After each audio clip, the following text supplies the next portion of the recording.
Okay, editing Jared here. So before we get into episode 5 of the podcast, just know that GarageBand was stupid and decided to delete the first 6 minutes of the podcast. So if the first singular minute has really crappy audio, just know we're cooking. Let us cook. And then the next 46 minutes will be stupendous. So stay tuned. Okay. Well, oh my freaking god. I start every episode off with, oh my god. Episode 5 of the freaking podcast, y'all. Episode 5. We got our 5 to 10 stuff. I'm Jared. I'm Becca. Hello. And this is Stop Lying to Yourself.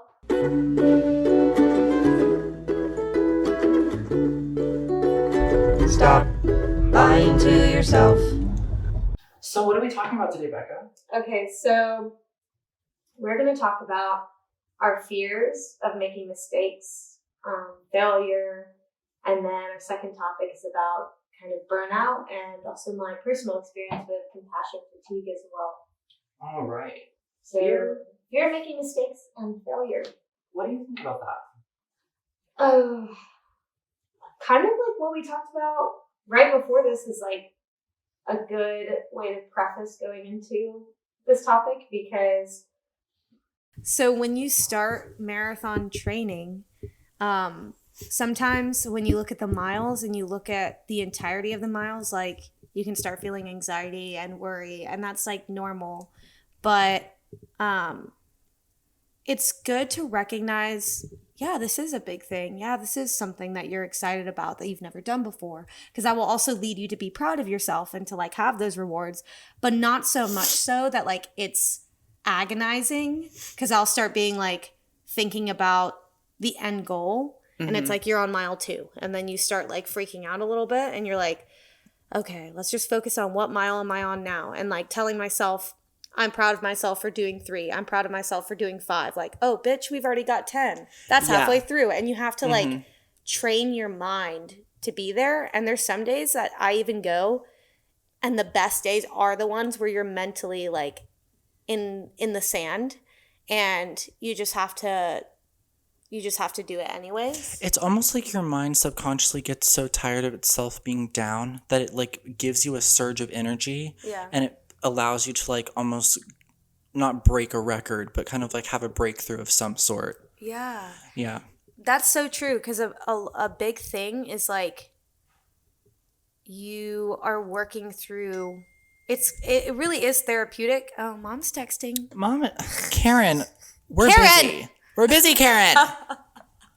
Love you, but we're biz. I'll text you later. Oh my gosh.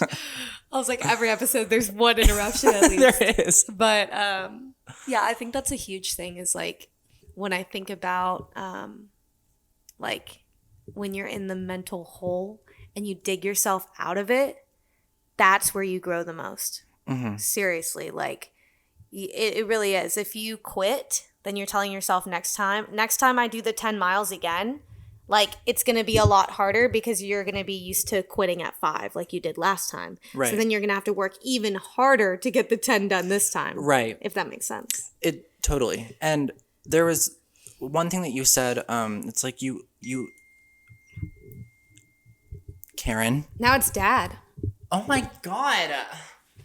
Dad's texting you. They're texting you separately. Yeah. What's going on here? The Rents are concerned. It's okay. They'll live. Okay. Speaking of my dad, speaking of you, Scott, there's one thing that my dad said like years ago that I still think about a lot to this day, is that you can't get to step 100 if you're only on step 2.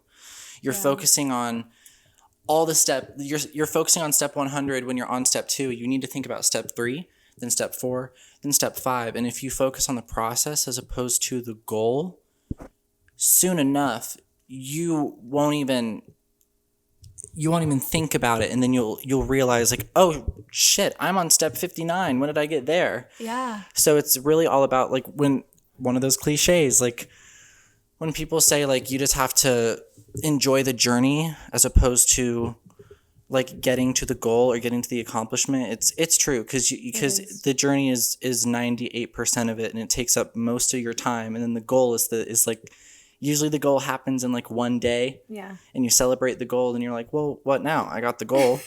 So it's kind of like you have to enjoy the journey.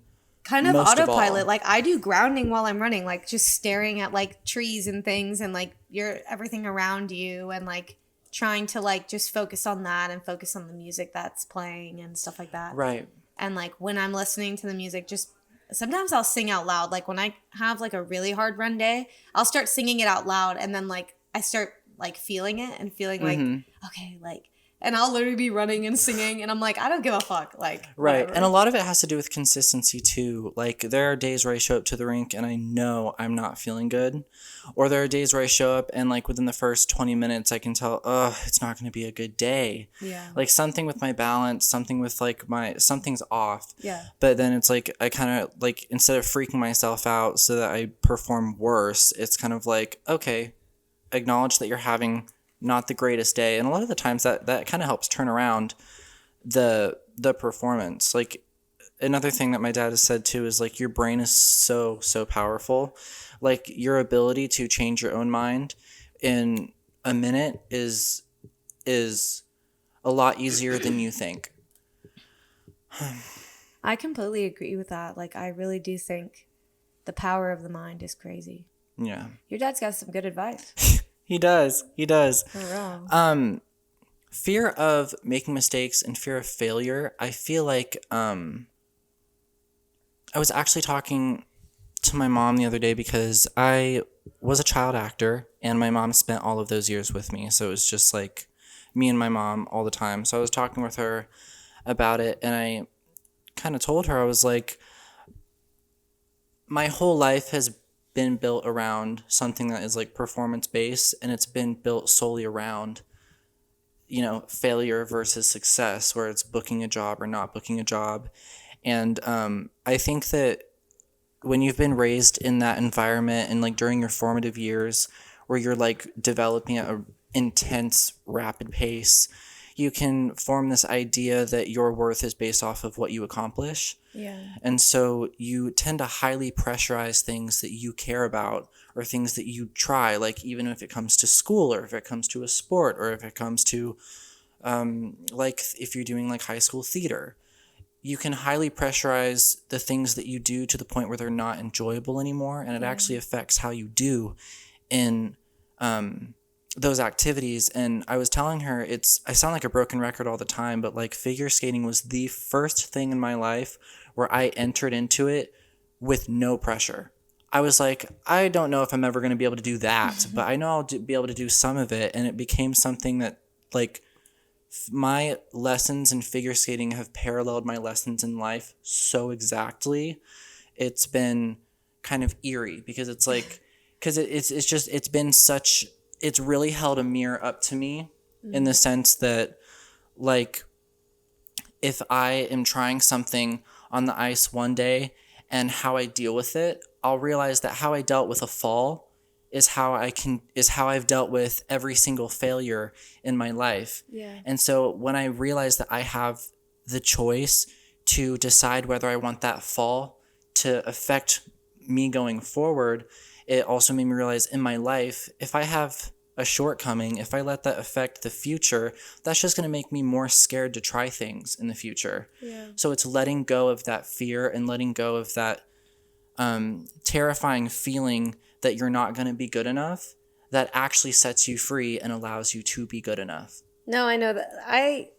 I find that to be very crazy and interesting is when you actually give yourself grace, when you actually say, like, there are going to be days where you aren't productive, you're unproductive or whatever, but those days are really just as important. And when you're feeling unproductive and you are able to be like, you know, that's okay. Hey, Becca, you need some rest. Like, take the rest today.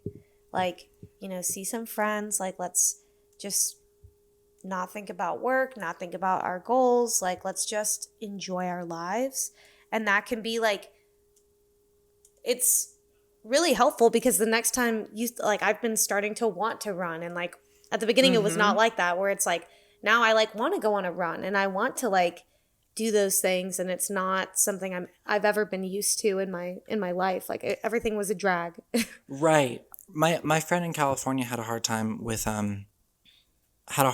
like staying consistent with the gym, and like a month ago she finally was like, I'm sick of feeling this way. I'm sick of feeling like this. And so she started going, and she said like for the first time she wants to go to the gym because it makes her feel good. Like she's not going for any external reasons other than internal, because she goes because it makes her feel fulfilled. And I'm like, that's where it's supposed to be. Like that's the key to consistency, is when you find something or you find an outlook that causes you to want to continue that progress. Yeah. Whereas if you aren't in a mindset, or you don't find that mentality or that outlook that gives you that innate urge to want to keep doing it, it's always going to feel like a chore. And it doesn't come automatically. Like you have to really be patient. Yes. Being fucking patient. Yes. It's excruciating sometimes. Yeah. You're like, oh, why do I feel this way? Why do I hate everything? And then you're just like, well, that's normal. I mean, who all just loves, like, no one just automatically loves like doing chores or like doing a run or going to the gym or going to work. It's like you have to romanticize it. You have to like find a way to like it in some way. And I like to tell myself like I have an opportunity to learn and grow, an opportunity to make my house clean because I deserve a clean house. Like it makes me feel good to have that stuff, to have things around me like clean. Right. Because it's a representation to me of like how I'm doing and stuff like that. Exactly. Yeah. That's such a good point, because no, but what you just said is such a good point, because that was actually one of my biggest struggles. Like before I came down here to Houston, I was in California and I was living on my own. And given my past with being in entertainment, my brain found a way to focus on all of the big things. So I would sacrifice all the small things for that big thing. So if I had to like spend 36 hours straight memorizing something or filming something, if I didn't eat, that was fine. If I didn't sleep, that was fine, because the bigger mission was accomplished. But it wasn't until I plummeted into a really dark place that I understood and realized that I didn't know how to regularly do my laundry. I didn't clean my room ever. I didn't wash my car ever. Like I didn't do like these small things that you get used to sacrificing for the bigger goal.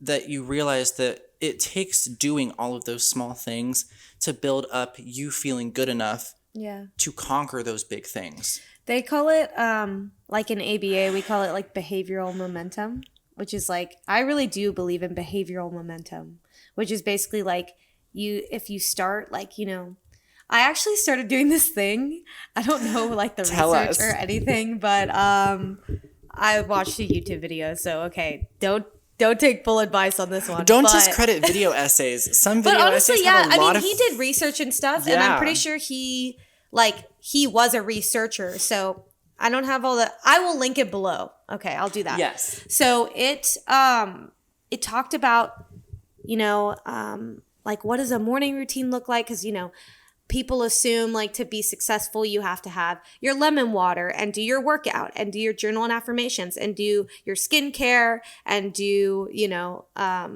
like eat egg whites and turkey bacon or something. Right. And, but yes, not saying any of those are bad things to do. It's good to drink water in the morning. We all know those are good things to do, but he said that your brain is actually most like ready to perform right when you wake up, even when you're tired. And so I've been doing like, and he said 5 minutes, 10 minutes. No, the first 1 minute you open your eyes, like open the computer and do some work for like an hour, 1 hour to 3 hours. And honestly, I've been the most productive I've ever been. And it starts and then he says, after that, you can do your workout, I'm going to take that advice. It's been working so well for me. Like I wake up and he says, do you like want to like something difficult? Like, I have school, so I'll do like, an essay or whatever I have to do immediately when you wake up. And like after I've done it for an hour, I feel kind of like, all right, I'm ready to get out of bed anyways, because I've been like, working in bed for a minute after like an hour. And then I do my morning routine, like my skincare, my water, like walk the dogs, whatever I'm doing that day.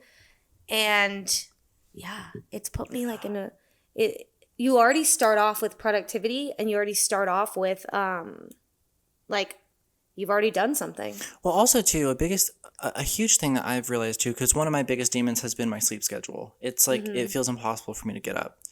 But once I'm up, I'm good to go. It's just that the initial waking up part. What I have realized is that the second, like I can see what he's saying, because the first minute you do wake up, your body is ready to get up.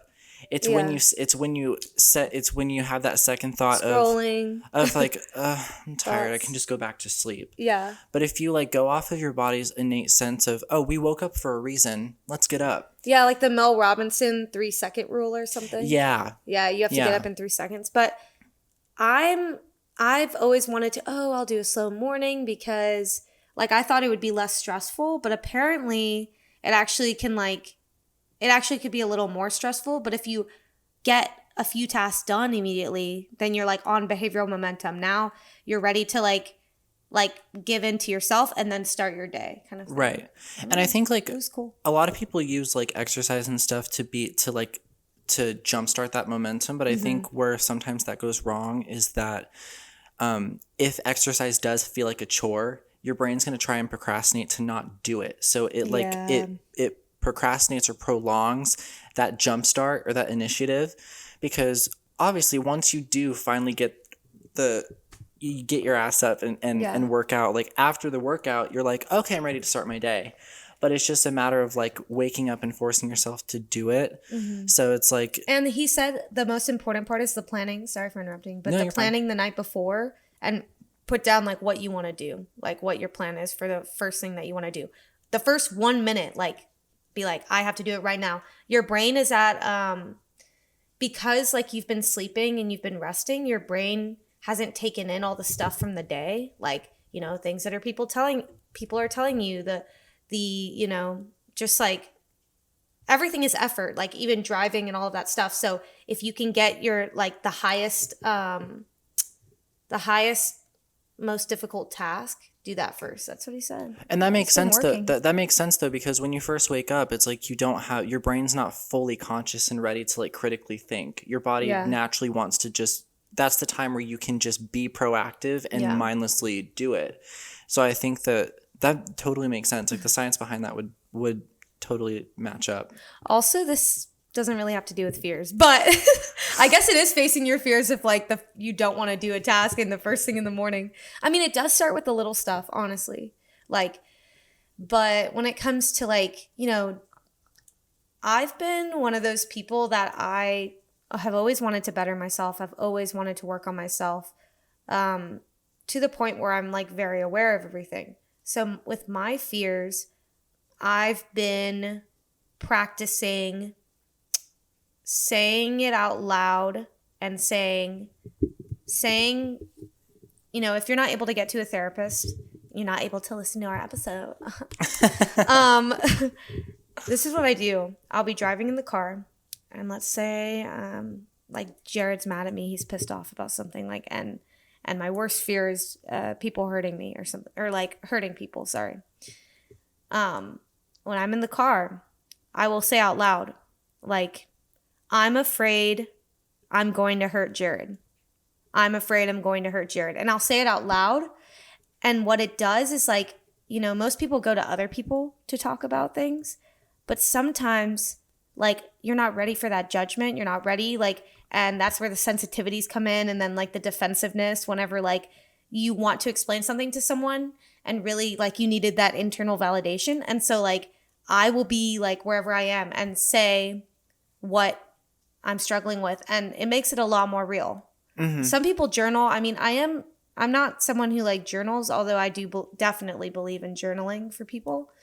But sometimes just like making it real, and then accepting like if I am gonna hurt Jared, like I have things I can do to like alleviate that, and like what can I do on my end to understand where Jared's coming from, like, and stuff like that. Well, a lot of the times too, like, given that situation, if you upset somebody and your fear is like hurting people, oftentimes in situations where there's a conflict, the fear of confronting that conflict out of fear of more conflict makes things a lot worse. Like, the prolonged period where you don't assess and confront the conflict, it allows it to get worse. Kind of like I said last week, like a tea kettle. Yeah. It just allows it to boil more because each person has more time to think up their own separate reasons as to why everything happened. And like, people are naturally confrontational too. So, and you, like you said, like, defensive. So you'll subconsciously come up with your own defense in case there is, you know, a point that the other person makes where you might be wrong. And a lot of the times, like I said this last week too, like when I've had confrontations, I've dead ass come out 10 minutes after and been like, you know what, I could have handled that better. Yeah. And then the conflict usually dissipates. Yeah. But I feel like fear of failure doesn't necessarily always have to be mission oriented, but a lot of it can come from, like, that fear of failure can translate over into your emotionality too.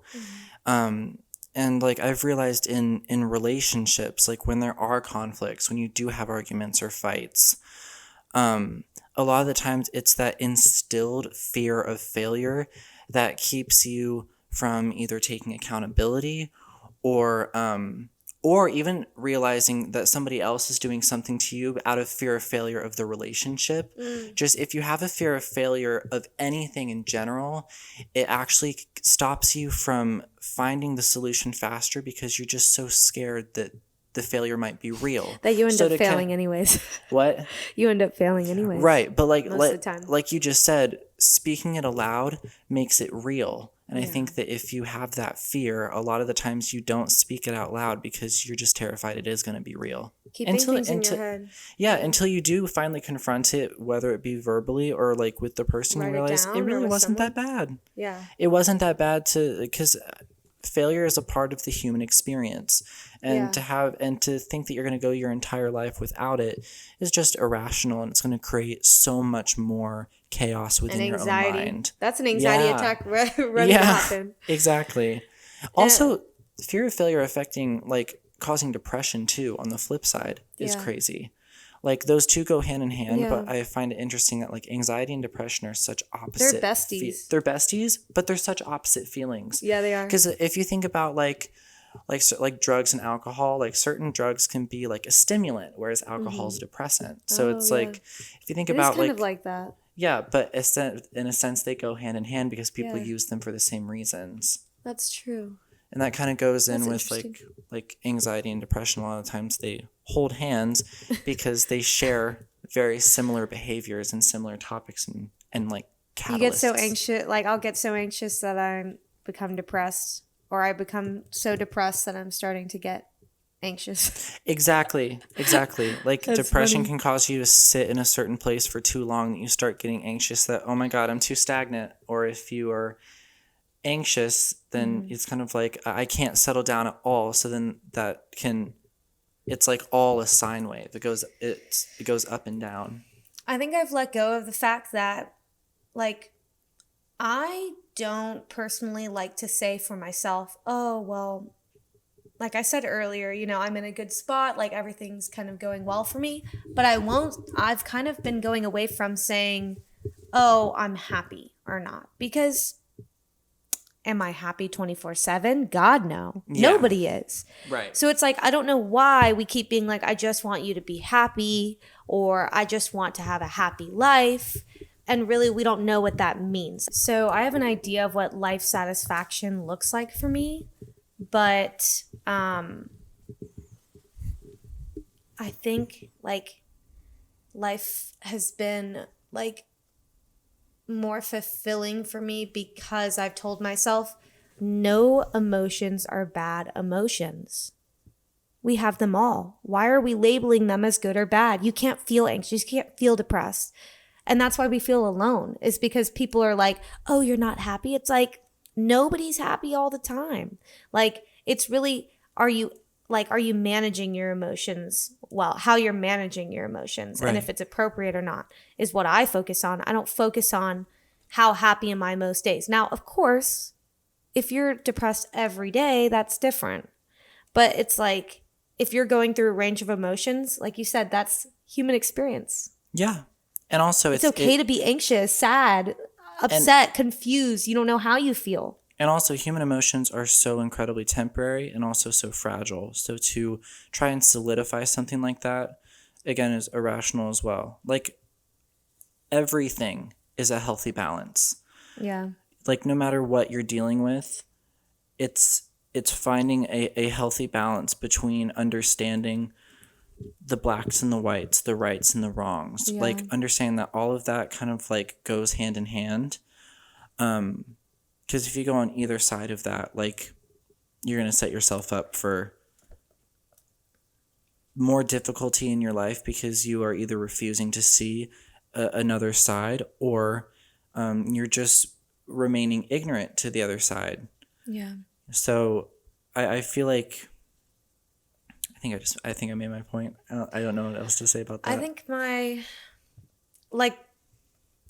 and I want you guys to know, like, even though we're like positive and talk about things, like, it doesn't mean that we don't have our range of emotions and feelings and things, because, you know, I just sobbed in my car last week. Like, it happens. We just want it to be a place where, when you are feeling bad, for us to uplift. Right. And also too, like, I think toxic positivity is a thing too that is just as negative as well. Like, I think that it's good to acknowledge that you have your low moments, and it's good to validate that you had those moments. However, I don't think it's conducive to validate them to a point where you become okay with a pattern of feeling that way all the time. Because I've experienced that with myself as well. Like reinforcing it, I guess. Yeah, you kind of reinforce that behavior by validating it as well. So I think that it's better to recognize that, like, if you had a bad day, recognize that you had the bad day, but know that tomorrow's going to be a new one and it's going to be a better one, and we're not going to try to repeat that. Because if you accept a behavior, you will let it happen repeatedly. Oh, so, I'm just gonna be depressed. This is just what my life is. Yeah, I'm just having a bad day. Like, other people feel this, it's fine, and it's like that's very true. However, how does that behavior and how does that make you actually feel? If you are depressed and you are, like, in like offensive terms, like slacking off, if you are just doing that, giving to yourself the way you need to. Yeah, if it's making you feel bad, there's the simple reason is that you wouldn't want to do it again because it makes you feel bad. But if you try to justify feeling bad all the time, it becomes a regular constant in your life. Or so using that against people. That's the one I hate. Yeah. I hate that one. You know, when people are like, you know, they make it as an excuse for everything. Exactly. Hey, like, you hurt my feelings. It's like, well, I've been going through shit. It's like, okay, but we all do. We all go through like, shit. It may not be at a level 10 where yours is at, but I can best believe that there's been a time where I've been on a level 10. Now, of course, it's good to acknowledge those feelings and acknowledge it's a reason, not an the low excuse. Moments. Right. It's a reason to go up. Yeah. You know, it's like rock bottom. There's no other way to go but up. It's like, you don't want to get comfortable with rock bottom. It's just there as a catalyst to initiate you to progress forward and get better and feel better. I mean, how many like relationships have you heard of whenever the other person's but they're going through a hard time? Yeah. I mean, that's usually but now they're giving you a hard time. Yeah, now you have a shitty time too. It's acceptable to be there for other people when they're having a hard time, as long as like they're open to, you know, advice that would help them and that they want to get better. But some people don't want to get better. Some people like want to sit in the shit because or they want to drag you down. But that's also like, that's understandable. Yeah. Not villainizing that behavior or weaponizing that, Yeah. but that's understandable. It's feeling sad a lot of the times is more comfortable than feeling happy, because if you feel happy, you're waiting, oh, when is the ball going to drop? Ugh. When's the happiness going to go away? Lana Del Rey has a song called Happiness is a Butterfly. Yeah. And it's so true. Happiness can go away like that. So if you develop a fear of that going away, it's easier to sit in sadness and have no expectations, because then you don't have to expect that anything is going to be gone, because there's nothing to lose. Yeah. But if you accept that happiness is a butterfly, that it comes and goes, and you kind of like, it's kind of like codependent, like a codependent relationship with happiness. If you understand that it can be an acquaintance, that you can go, it can come in and out of your girl. life. All right, see you later. And you can, yeah, and you I'll see you tomorrow, or I'll see you soon. You know? Exactly. Or like even sadness, if you can accept that it's like an acquaintance that comes and goes, your relationship with these feelings will become a lot more healthy and a lot more sturdy. Yeah. Because they're already so wobbly. Emotions. I validate myself when I cry or like I'm upset. I'll be like, let it out, girly. Let it out. Yep. I was almost brimming to the surface the other night. Not like angry, but I was just like so sad. Yeah. And I was like, I need to leave and drive. And I just need to go cry. I need to talk to myself for a little bit, and I just need to like have an ugly cry while listening to music that makes me ugly cry. And then after I let all those feelings out, then that's when a moment of clarity comes. Yeah. But you spend more time making yourself more upset, denying yourself of those feelings, as opposed to just being accepting choked that up they're is there. the worst. It is. As when you let those feelings out, they're out into the universe. Yeah. Okay, so what? Now that they're out on the table, what do you do with them? Yeah. Organize them, try to understand them, and I then like figure that. them out. So, have you had experience with burnout? Bitch, have I?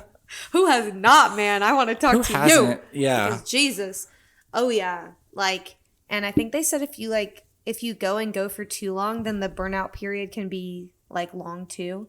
Where it's like, it's not just a day. It's not just like you're burnt out one day and the next, but you can be like going and going and going, and not, if you haven't taken breaks or taken care of yourself, then eventually you're going to go into a burnout period, which may end up being like more depressive state and stuff, or anxious as well. Like, I mean, it goes with hand in hand as well. But like, I can feel it like in my body. Like, I'll just be like fatigued. I'll be having headaches, like lack of motivation, stuff like that. And when I start feeling that way, that's when I like schedule breaks, schedule holidays, schedule time with friends, like whatever I feel like I need. And I feel like I'm way better at this than when I was like in my undergrad.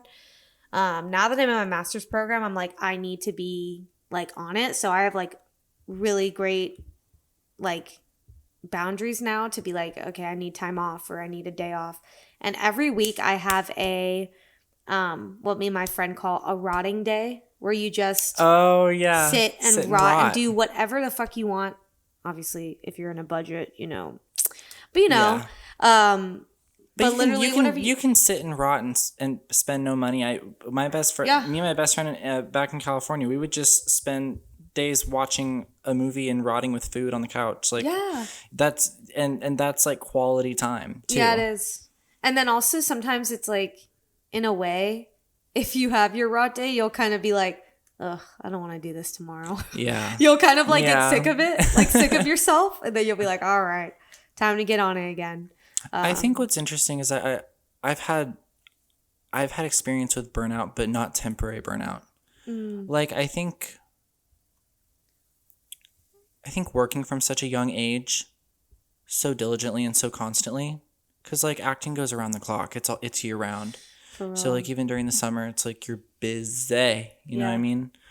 And it's weird because it's like when you spend your whole childhood working, you get to the age where like everybody's starting to go into the workforce and you're exhausted. You're just like, I'm tired. And also too, because it's like there's so much thankless work that you do when you're an actor, because it's like, I don't know if any of y'all know the statistics, but like it's said that like usually 2 out of every 500 auditions you either book or just get a call back for. So you're doing Wow. all of this work consistently, and you Talk about getting used to failures. Just sign up to be an actor. exactly. I was writing something for a college app, and I said like my relationship, because of this, my relationship with rejection is like powerfully invincible. Like Yeah. I'm just so used to rejection that you learn to take things where you take acceptance where you get it. You know what I mean? So, but I think when I got to be an adult, like my senior year of high school, I was just like, I was done. I was just I was exhausted. And, but at the same time, being surrounded by peers who were like excited to go to college and get started on going into their careers. I'm like, oh my God, I've already had one for 11 Literally. years at this point. So I think it's been a very interesting process within the past. It's like ice skating is like your retirement activity. Seriously, right. At Oh my gosh. at 23 years old, but it's been an interesting like past year to 2 years, kind of understanding like that acting is such an intense career to do, and it's such a high risk thing to go into, and like. So that really shapes your idea of like what the workforce out in the real world is like. You think everything is like that. And so it's like the burnout kind of turns into depression because your relationship with opportunity is so minimal. Yeah. Because you don't get it very often, just because of the nature of the industry, that you think the entire world works that way. So it's like burnout combined with like fear of failure, which causes this massive depression, because you're like, well, shit, like how hopeful really is the real world, and how hopeful is life, because I'm so used to working so hard and so tirelessly and getting a reward every half a year. Yeah. You know, which in life there is just consistent dog work, you know, like but I think that like I've really opened up my mind and realized like once I have taken the pressure off of the entire past 18 years of my life, once I've taken off like that highly pressurized intensity, I've realized I've enjoyed life so much more. Yeah. Like there's less pressure on my relationships, my friendships, like the stuff that I enjoy doing, like figure skating or like even school. Like school's a happy place for me too, always has been. Yeah. But it's just like once the pressure was taken off of myself that I put on to myself, you know? You're also doing, not that you didn't enjoy acting, but it started becoming like a chore. Like, it, you know, in some ways. Obviously, you still loved it, but it's like... And I still love it to this day. Like it holds a very special place in my heart. And I intend on going back to it at some point, but just as a hobby, as like free time. Because once it becomes like something you rely on for income is when it gets incredibly stressful. Because it's not a feasible, livable job. Yeah. I think, I was listening to a song by Billie Eilish is my girl, but I love all of her songs. But yeah, there's one where she's talking about like, you know, feeling alone, and then there's like all these like strangers knocking at your door and all this, and like, but they're all wackos or something like that. Like, and also just that like, yeah, I don't know. I find it, like for me, like you have to be aware of like secondhand trauma, like working with people with trauma and stuff like that, and depression. Like I have to make sure I don't go home with it, and go home with whatever they're feeling. Because in the moment I'm there, I'm empathetic, I'm feeling what they're feeling, but I have to take care of myself just as much, and recognize that my job is not an easy feat, but it has like huge rewards. So you're putting in so much work to get a big reward. I actually got, and sometimes you don't get a reward at all, which is another thing too. Sometimes they leave the foster home. Which goes to what I was talking about, like the thankless work. Yeah, like sometimes like I'm helping or doing my best to help a kid, and they're not ready for therapy, or you know they're just not in the place, or like you know they just maybe your styles don't line up with them. And that's when you can like refer them out. Like there's nothing wrong with like ending like therapy with your clients, and then also your clients ending therapy with you. I think at the beginning I was like, oh, like, I want them to like me a little bit because I'm working with teenagers and like, right. but then as time has Teenagers gone are the on, scariest specimen in the world. I've like let go a little bit of like not needing. I never needed it, but like I wanted, appreciation in some ways. And then I realized like the appreciation I get is when I see them like succeeding and stuff like that. Right. And like, it's when you see the stuff that you've said happening. It's like, and they may not even realize it came from me. And exactly. I'm like, bitch, I told you. But I don't say that. I'm just like, oh, what an interesting thing you're thinking about. Well, I was also like, I've said this before too. Like I went to therapy for a few months and I stopped because I wasn't ready to listen to what she had to say. Yeah. And then it wasn't until like 7 months later, or I guess not 7 months, but like 4 or 5 months after that, there were things that stayed in my mind that I finally understood. Yeah. And it just took a while to It soak does take in. time. Like And people tell you stuff and you're like, nah. And then later you're like, because again, like we were saying at the beginning of the episode, like progress is like, it's one of those things where it's like you gotta be fucking patient. Like you have to let things happen. You just have to let life happen and just always be open to optimism and open to like oh my god, I know what I was gonna say, but like you have to go through life allowing things to happen. Like I said, you can't force them. You can't force certain things to happen. You have to allow it to happen. Once it does, just be receptive to that when the opportunity comes. Yeah. Teaches you a lot. But I got a letter the other day. It was a girl that I work with. She got adopted. I saw this. It made me so happy when I read it. And I was like, she was like, yeah, she left the letter and was like, don't look at it until I leave. And she like left because she just was like, I want to get out of here and go. And I was like, okay, respect how they want to do things. But yeah, it was a very sweet letter. He saw it, but yeah, I was like, oh, it's all worth it now. Yeah, she basically said She basically said that she wants to go into therapy and do exactly what Rebecca does because Rebecca inspired her, and I just think that's the fruits of your job, and soon the one that I want to go into. I don't know if I want to do like exactly what you are doing, but psychology is such a broad umbrella. But whatever sector I decide to go into, I'm going into it knowing that that'll be the fulfilling part, and the satisfying part is that when you see what your knowledge and what you give them, when it resonates and you see it make their life better. Yeah. I feel like that's going to be the major like source of fulfillment with that. Yeah. And of course it doesn't go like that. Like you said, it doesn't go like that all the time, but when it does, it's kind of like, oh, I can breathe. Yeah. And it takes months and months. You have to be very patient to be in this field. Yeah. And be like, it will come eventually. Or like you have to be creative in a lot of ways, because I come in, I'm like, okay, time to try a different technique. And so I'm more of the integrative approach, which means using a little bit of all of them.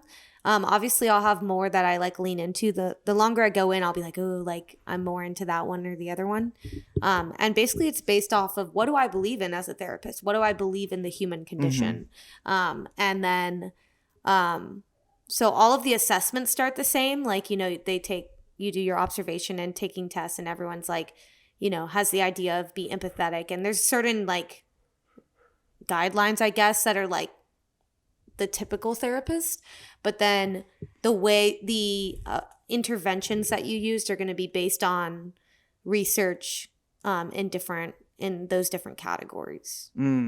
So like, mine's going to be more, and I agree with it. It's just more integrative. Like I have some clients I'm doing CBT with, and then I'm doing like trauma focused with another one and stuff like that, just depending on what their needs are. Cause I really do think everyone needs something different. Yeah. And I think as a psychology professional, I think that's usually the best feel like that's usually the best methodology to take, unless you are someone who like highly specializes in a specific kind of therapy that deals with like extreme cases that are usually you can kind of use.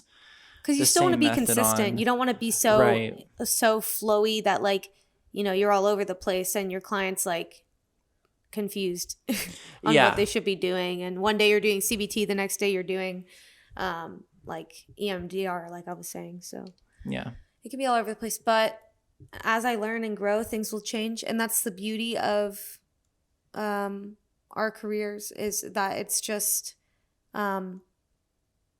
there's always something to learn, always something to grow. You're never going to be like, all right, I'm done. I'm just a perfect therapist. Mm-hmm. But that's so great about it. That's why I love it. Yeah, it's like ever changing and constantly evolving. Yeah, it's like exciting every session. I'm like, oh, what you going to talk about today? And I'll think they're coming in and they're going to be like crying about something, and they're like, oh, I'm excited. I'm like, oh, what's going on? Like, it's just, it's so fun to like just everyone's like fluctuations in their like lives are just so interesting. And also too, if you have a natural urge to help people, it usually that kind of unexpectedness is enjoyable, because you're going along with, like, you're not feeding off of them, but you're going off of them and then using your knowledge to help them get the best result. Yeah. But it's been fun. Yeah. We may have gone a little off topic, but let us know if you have questions. And we would love to answer it in our future episodes. Yes. Follow our accounts, please. Subscribe on YouTube. I post like a freaking madman. So he be posting. So give us some likes, man. And let us know what topics you want to hear about, or if there's any guests. Like if you'd like to hear any guests, or if you want to be a guest, let us know. Yeah, for sure. Do you have anything else you want to add before we end it all for today? End it all. That was so ominous. Before we end the episode. No. Okay. Usually we have like a sentence that leads into like our little motto, but my brain is blank. Oh well, maybe we can use the topics we used. So, like, don't embrace failure, embrace your fears. Anything else you want to add on that? Embrace your failures, embrace your fears, don't go too far and burn yourself out, and most importantly, stop lying to yourself. Okay, we found it. We had to pull some strings, but we found it.